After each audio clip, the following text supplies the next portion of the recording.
నమస్కారం మిత్రులారా, మీరంతా ఎలా ఉన్నారు? మంచి మానసిక స్థితిలో ఉండండి. ప్రపంచంలో అన్నిటికంటే చీపెస్ట్ కారు చౌక, చాలా సస్తా అగ్గు అంటారు చూడండి, అయిన వస్తువు ఏదండి?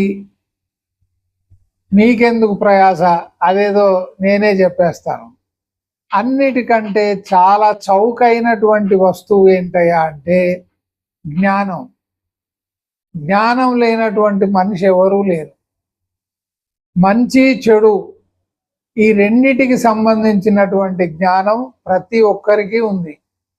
రోజు కన్నాలేసే దొంగను అడగండి, అతను కూడా మనకు టన్నుల కొద్ది జ్ఞానాన్ని ఇస్తాడనమాట. ప్రతి ఒక్కరూ జ్ఞానవంతులే. జ్ఞానాన్ని మన మీద కురిపిస్తారు. ఎట్లా అంటే కుండలతో నీళ్లు పోసినట్టుగా వర్షం పడింది అని అంటారు చూడండి, కుండపోత వర్షం అంటారు దాన్ని. ఆ విధంగా ఆకాశానికే చిల్లులు పడ్డాయా అన్నట్లుగా వర్షం పడుతుంది అని మనం చమత్కారంగా చెప్తాం కదా. అదే విధంగా మనుషుల్ని కదిలిస్తే మన మీద జ్ఞాన ధారలు కురిపిస్తారు వారు. ఆ ధారలలో మనం తడిసి ముద్దైపోతాం అన్నమాట. మరి అందరూ జ్ఞానవంతులు అయినప్పుడు ప్రపంచం ఇంత వికృతంగా ఎందుకుంది?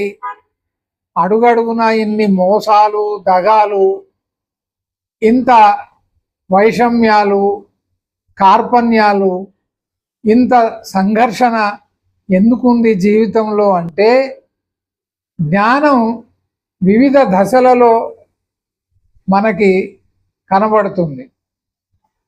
జ్ఞానం అంటే కేవలం గుర్తుకు పెట్టుకోవడం, గుర్తుకు తెచ్చుకోవడం కాదు. అంటే ఇప్పుడు మీరు వెళ్తున్నారు, అకస్మాత్తుగా మీకు ఒక పాము కనిపించింది. చూడగానే అది పాము అని మీరు తెలుసుకున్నారు, దాన్ని గుర్తుపట్టారు పాము అని. ఆ సమయానికి గుర్తు చేసుకున్నారు అది పాము అని. ఇప్పుడు మీరు ఏం చేయాలో తెలియకపోతే, ఆ పామును చూసిన తర్వాత ఏం చేయాలో మీరు తెలియకపోతే మీకు జ్ఞానం లేనట్టే. అంటే జ్ఞానం తర్వాత మనకి అవగాహన రావాలి, అండర్స్టాండింగ్ రావాలి. అది పామా లేదా కేవలం ఒక తాడు ముక్క, అక్కడ తాడును చూసి మనం పాము అనుకుంటున్నామా? అది అవగాహన అంటే అండర్స్టాండింగ్. ఆ తర్వాత మనం దాన్ని ఏ విధంగా తెలుసుకోవాలి, తాడా పామా అని అంటే మనం చేయితో ముట్టుకోకూడదు, ప్రమాదం. అంటే మనకున్నటువంటి అవగాహన, అండర్స్టాండింగ్ ఏదైతే ఉందో దాన్ని మనం ఏ విధంగా ఉపయోగించుకోవాలో మనకు తెలియాలి. అంటే అప్పుడు మనం ఏం చేయాలి?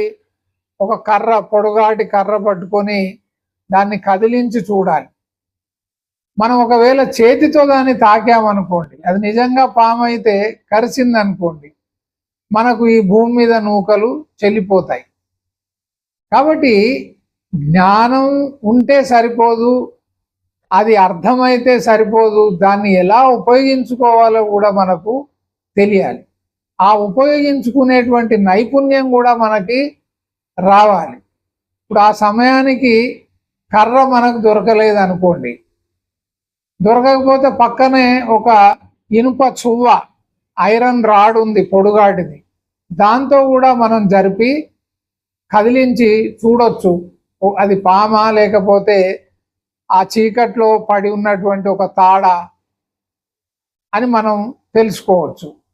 పొడుగాటిది ఏదైనా మన చేతికి ఎలాంటి హాని జరగకుండా ఒక పొడుగాటి వస్తువు ఏదైనా సరే, అది ప్లాస్టిక్ పైపు కూడా కావచ్చు, మరొకటి దాంతో కదిలించి చూసి మనల్ని మనం రక్షించుకుంటూ మనకు కలిగినటువంటి అనుమానాన్ని మనం నివృత్తి చేసుకోవాలి. ఇది తేలికగా అర్థం కావాలంటే ఒక చిన్న కథ చెప్తాను. కథ చెప్పేది ఎందుకంటే మిమ్మల్ని వినోదపరచడానికి కాదు. ఆ కథలో ఉన్నటువంటి అంతరార్థం, పరమార్థం, దాని వెనుక ఉన్నటువంటి అసలు విషయాన్ని మనం గ్రహించడానికి అది ఉపయోగపడుతుందని. అంతేగాని వీడేదో కథల మారిగాడు కథలు చెప్తాడు అని అనుకోకండి. ఒక పావురాల గుంపు ఉండేదట.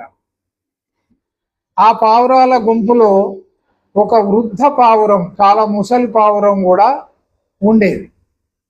ఆ పావురం రోజు ఈ పక్షులన్నిటికి కూడా మేతకు వెళ్లే ముందు చెప్పేదట, చూడండి, మీరు మేతకని అడవిలోకి వెళ్ళినప్పుడు మీకు ఎక్కడైనా ధాన్యం, నూకలో, బియ్యమో, జొన్నలో చాలా తేలికగా మైదానం మీద పరచబడి ఉంటే వాటి దగ్గరికి పోవద్దు. ఎందుకంటే ఆహారం అంత తొందరగా, అంత తేలికగా దొరికేటువంటిది కాదు. అడగకుండానే మన కళ్ళెదుట ఆహారం ఉందంటే దాని వెనుక ఏదో ఒక పన్నాగం ఉంటుంది.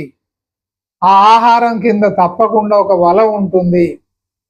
మనం ఆహారాన్ని చూసి ఆశపడి దిగితే ఆ వలలో చిక్కుకుపోతాము.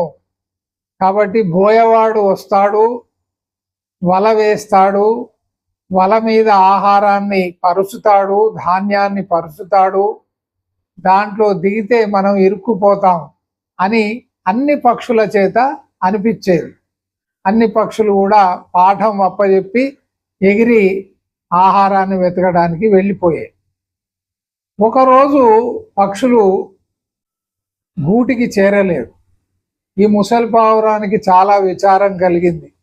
ఏమై ఉంటుందబ్బా, ఇంకా రాలేదు వీళ్ళని తను కూడా ఎగిరి వెతకడం ప్రారంభిస్తే కొద్ది దూరం వెళ్ళగానే అక్కడ ఈ పక్షుల గుంపంతా కూడా ఒక మైదానం ప్రాంతంలో అలాగే నిలబడి ఉన్నాయి బొమ్మల్లాగా.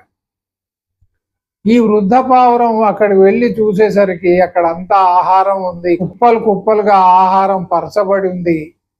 జాగ్రత్తగా గమనిస్తే దాని కింద ఒక వల ఉంది. ఆ వలలో ఇవన్నీ కూడా చిక్కుకొని ఉన్నాయి.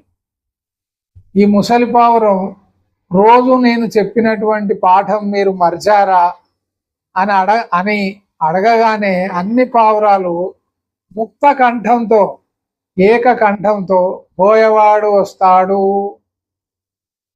వల పరుస్తాడు, దాని మీద ధాన్యం చల్లుతాడు, మనం ఆహారం తేలికగా దొరికిందని దిగితే దాంట్లో ఇరుక్కుపోతాము అని పాఠాన్ని అప్పచెప్పాయి. మనుషుల పరిస్థితి కూడా ఇదే విధంగా ఉంది.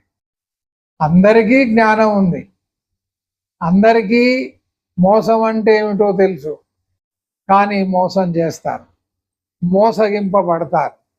అందరికీ తెలుసు హింస అంటే ఏమిటో, ఇతరులను హింసిస్తారు, హింసింపబడతారు. అందరికీ తెలుసు చెడు అలవాట్ల వల్ల చాలా దుష్ఫలితాలు, వాటి యొక్క ప్రభావాల వల్ల మనిషి చెడిపోతాడు అని. కానీ చెడుకు అలవాటు పడతారు, అలవాటు పడి దాని ద్వారా పీడింపబడతారు. ప్రతి ఒక్కరికి తెలుసు కలిసి ఉంటే కలదు సుఖము అని, కానీ కలిసి ఉండలేరు ఇంట బయట. ప్రతి ఒక్కరికి తెలుసు తమకిచ్చినటువంటి బాధ్యతను సరిగ్గా నిర్వర్తించాలని, వారు తమ బాధ్యతను నిర్వర్తించరు. ఇతరులు నిర్వర్తించనప్పుడు వారి మీద మాత్రం ఆగ్రహాన్ని, కోపాన్ని వెల్లడిస్తారు. ప్రపంచం అంతా ఇదే విధంగా ఉంది. మద్యం తాగడం ఆరోగ్యానికి హానికరం, సిగరెట్ తాగడం ఆరోగ్యానికి హానికరం అందరికీ తెలుసు. ఏ రోజు పాఠాలు అదే రోజు చదువుకోవాలి ప్రతి విద్యార్థికి తెలుసు. తల్లిదండ్రులు దైవంతో సమానం అందరి పిల్లలకి తెలుసు. కానీ తీసుకెళ్ళి అనాథ శరణాలయాల్లో, ఓల్డేజ్ హోమ్లో వదిలేస్తున్నారు. అంటే జ్ఞానం ఉంటే సరిపోదు, ఆ జ్ఞానాన్ని అర్థం చేసుకోవాలి, ఆ జ్ఞానాన్ని ఉపయోగించుకోవాలి, వినియోగించాలి. ఆ వినియోగించడానికి కావలసినటువంటి నైపుణ్యం కూడా మనిషి సంపాదించినప్పుడే అది సంపూర్ణమైనటువంటి జ్ఞానం అవుతుంది. నమస్కారం.